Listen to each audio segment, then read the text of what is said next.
بسم اللہ الرحمن الرحیم الف لام میم ذالک الکتاب لا ریب فیہ ھدی للمتقین الذین یقیمون الصلاة ومما رزقناہم ينفقون والذین یؤمنون بما انزل الیک وما انزل من قبلک وبالآخرۃ هم یوقنون اولئک علی ھدی من ربہم واولئک هم المفلحون۔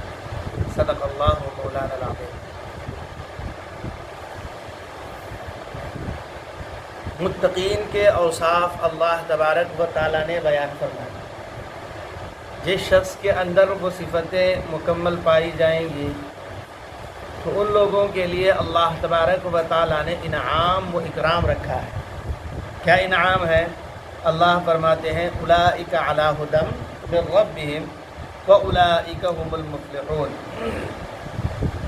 یہی لوگ ہیں جو اپنے رب کی جانب سے ہدایت پر ہیں، ہدایت پر یعنی سیدھی راہ پر ہیں، اور یہی لوگ ہیں جو کامیاب اور کامران ہوں گے، کامیاب اور کامران ہوں گے۔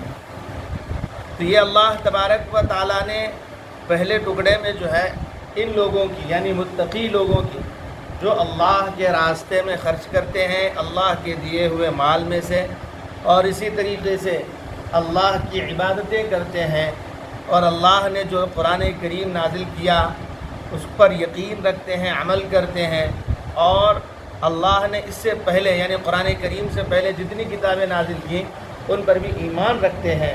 تو ایسے لوگوں کی اللہ تعریف کر رہے ہیں، کہہ رہے ہیں کہ یہی لوگ ہیں جو سیدھی راہ پر ہیں، سیدھے راستے پر ہیں، اور جو سیدھے راستے پر ہوگا اللہ تبارک و تعالیٰ اسے انعام سے نوازتے بھی ہیں۔ تو اللہ آگے فرما رہے ہیں وَأُولَئِكَ هُمُ الْمُفْلِحُونَ، اور یہی لوگ ہیں جو کامیاب اور کامران ہیں۔ اب یہاں پر ایک مسئلہ مفسرین یہ بیان کرتے ہیں، فلاح سمجھے، کامیابی جسے ہم ترجمہ کر رہے ہیں، یہ فلاح یا مفلحون یہ جو لفظ ہے اس کے ترجمے کے اندر اردو میں کوئی دوسرا لفظ ہی نہیں ہے۔ سمجھانے کے لیے یا سمجھنے کے لیے ہم کامیاب، کامران، بامراد اس طرح کے الفاظ نقل کرتے ہیں، ورنہ حقیقت میں اس لفظ کا لفظی ترجمہ کرنا مشکل ہی نہیں، ناممکن ہے۔ عربی کے اندر فلاح اس چیز کو کہتے ہیں جو کامیابی کے جتنے بھی شعبے ہیں ان شعبوں کو اپنے اندر سمیٹے ہوئے ہو۔ ایسی جگہوں پر عرب حضرات کون سا لفظ استعمال کرتے ہیں؟ فلاح، سمجھے۔ لیکن اب اردو کا جو ہے ہمارے یہاں دامن خالی ہے، اس لیے ہم ترجمہ کیا کرتے ہیں؟ کامیاب ہونا اور کامران۔ مفسرین یہاں پر ایک اور بات نقل کرتے ہیں کہ ایسی ہی آیتوں کو لے کر کچھ لوگ جو ہے گمراہ ہوئے۔ قرآن کریم ایک ایسی کتاب ہے، خود اللہ فرماتے ہیں کہ بہت سارے لوگ قرآن کریم سے ہدایت پانے والے ہیں، سمجھے، اور بہت سارے لوگ راستہ بھٹکنے والے بھی ہیں۔ تو ان میں سے ایک گروہ جس کو معتزلہ کہتے ہیں، کیا کہتے ہیں؟ معتزلہ کہتے ہیں۔ علامہ مظہری رحمۃ اللہ علیہ نقل کرتے ہیں وَتَمَسَّكَ الْمُعْتَزِلَةُ بِأَنَّ الْحَصْرَ تَدُلُّ عَلَى خُلُودِ مُرْتَكِبِ الْكَبِيرَةِ فِي النَّارِ۔ سمجھے، معتزلہ سب سے پہلے یہ معتزلہ کون تھے یا کون ہیں، اب ان کا وجود دنیا میں ہے یا نہیں ہے اللہ ہی بہتر جانے۔ یہ حسن بصری رحمۃ اللہ علیہ دوسری صدی کے جو ہے درمیان میں ایک شخص پیدا ہوا جس کا نام تھا واصل بن عطا۔ کیا نام تھا؟ واصل بن عطا۔ اس نے جو ہے اپنے طور پر کچھ نظریے، کچھ عقیدے گھڑ لیے، جس کی بنا پر جو ہے وہ اہل سنت، ہم جو ہیں اہل سنت والجماعت ہیں۔ کیا ہیں؟ اہل سنت والجماعت ہیں۔ تو اس کے نظریوں کی وجہ سے جو ہے اہل سنت والجماعت سے وہ کیا ہو گیا؟ نکل گیا۔ تو اعتزل عربی میں کہتے ہیں نکل جانے والے کو، جماعت میں سے، گروہ میں سے جو شخص نکل جاتا ہے اس کو کیا کہتے ہیں؟ معتزل، یعنی نکل جانے والا، گروہ کو چھوڑنے والا۔ تو ان کا کیا کہنا ہے کہ دیکھو ان کا یہ کہنا ہے جو شخص کبیرہ گناہ کا ارتکاب کرے گا، یعنی گناہ کبیرہ کرے گا، وہ جنت میں نہیں جا سکتا۔ جنت میں وہ کیا کہتے ہیں کہ اللہ کیا فرما رہے ہیں، کامیابی کن لوگوں کے لیے ہے؟ جو متقی ہو، اور متقی کی صفت کیا بھی ہے بیان کی گئی؟ جو نماز کو قائم کرتا ہو، پڑھنے والا نہ بلکہ نماز کو قائم کرنے والا ہو، بدنی عبادت مکمل کرنے والا ہو، اور اسی طریقے سے جو مالی عبادات ہیں ان کو بھی کیا کرنے والا ہو، ادا کرنے والا ہو، اور اسی طریقے سے جو قرآن کریم نازل ہوا اس پر بھی ایمان رکھتا ہو، اور پہلی کی کتابوں پر بھی ایمان رکھتا ہو۔ ان کا یہ کہنا ہے کہ اللہ تبارک و تعالیٰ ان لوگوں کے لیے کامیاب ہونے کی بات کر رہے ہیں۔ تو اس سے یہ بات پتہ چلی کہ مومن دو طرح کے ہوتے ہیں، ایک مومن جو مکمل ہو، جس کے اندر یہ پوری صفات پائی جاتی ہوں، تو ایسے شخص کے لیے اولئک هم المفلحون، کہ وہ شخص کیا ہوگا؟ کامیاب ہوگا۔ اور ایک مومن وہ ہے جو گنہگار ہے، جیسے کہ اب بہت سارے لوگ ہمارے محلے میں کتنے سارے لوگ ہیں، لیکن عشاء کی نماز میں کتنے افراد آئے؟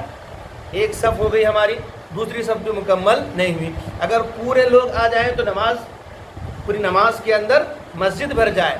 تو یہاں پر میں سمجھانے کے لیے بات کہہ رہا ہوں، تو وہ لوگ کہتے ہیں جو گناہ کبیرہ، اب نماز کو چھوڑنا گناہ کبیرہ ہے نہیں ہے؟ بالکل ہے۔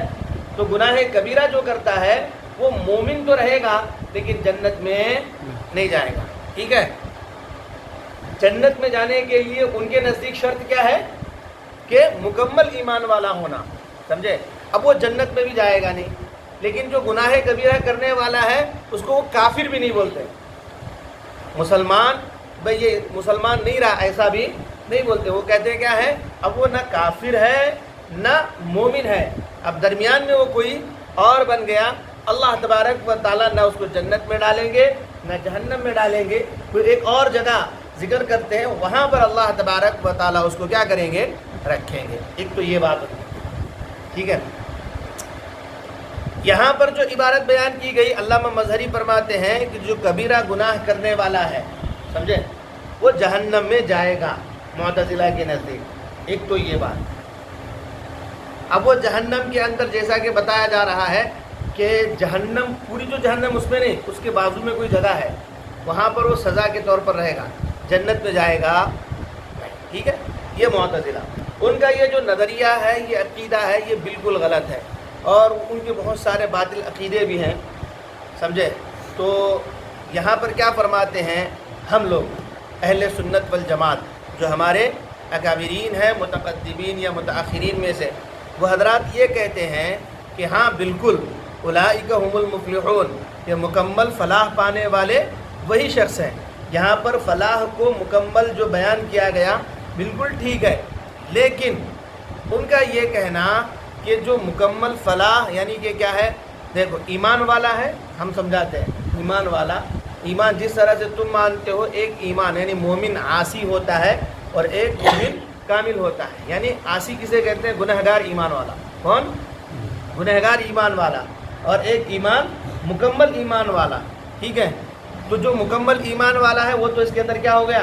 داخل ہو گیا، لیکن جو گنہگار ایمان والا ہے تو اس کے بارے میں جو دوسری آیات ہے اس کے اندر یا احادیث کے اندر ہے، اس سے ہمیں یہ معلوم پڑتا ہے کہ وہ بھی فلاح کو کیا کرے گا؟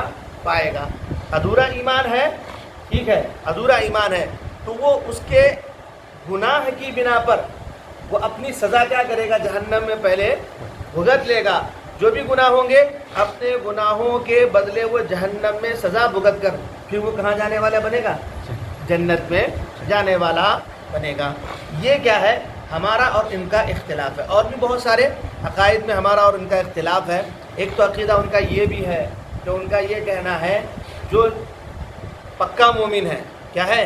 پکا مومن ہے، اللہ پر واجب ہے، ضروری ہے کہ ایسے شخص کو اللہ کہاں ڈالے؟ جنت میں ڈالے۔ اور جو گنہگار ہے اللہ پر واجب ہے کہ اللہ اس کو کہاں پر ڈالے؟ ہمارا یہ کہنا نہیں، ہم یہ کہتے ہیں کہ بھئی اللہ کو اختیار ہے، اللہ جسے چاہے کیا کرے؟ جنت میں ڈالے، اور جسے چاہے اللہ تبارک و تعالیٰ جہنم میں ڈالے۔ اللہ کو اختیار ہے، اور جس کو اللہ جنت میں ڈال رہے ہیں وہ اللہ کا کیا ہوگا؟ فضل ہوگا، اور جس کو اللہ جہنم میں ڈال رہے ہیں وہ ہمارے گناہ یا اس شخص کے گناہ ہوں گے، اس گناہوں کی وجہ سے یہ اللہ کا عدل اور انصاف ہوگا کہ اللہ اسے کہاں ڈال رہے ہیں؟ جہنم میں ڈال رہے ہیں۔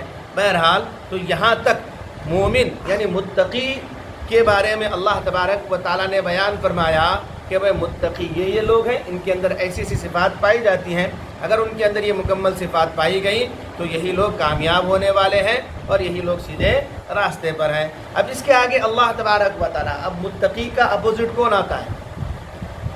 ایمان والے کا اپوزٹ کون آتا ہے؟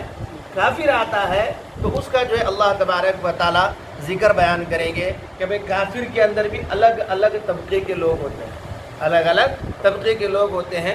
تو ان کی جو بھی جتنی تشریح یا پھر جتنی وضاحت اللہ فرمائیں گے یا پھر مفسرین اس کو ہمیں بتائیں گے تو انشاءاللہ آگے کی تفسیروں میں آپ کے سامنے بات آئے گی۔ اللہ تبارک و تعالیٰ صحیح معنی میں سمجھنے کی توفیق عطا فرمائے، اور ہمارا بھی نام اللہ مفلحون جو لوگ ہیں، ہمارا بھی نام انہی لوگوں میں اللہ لکھے۔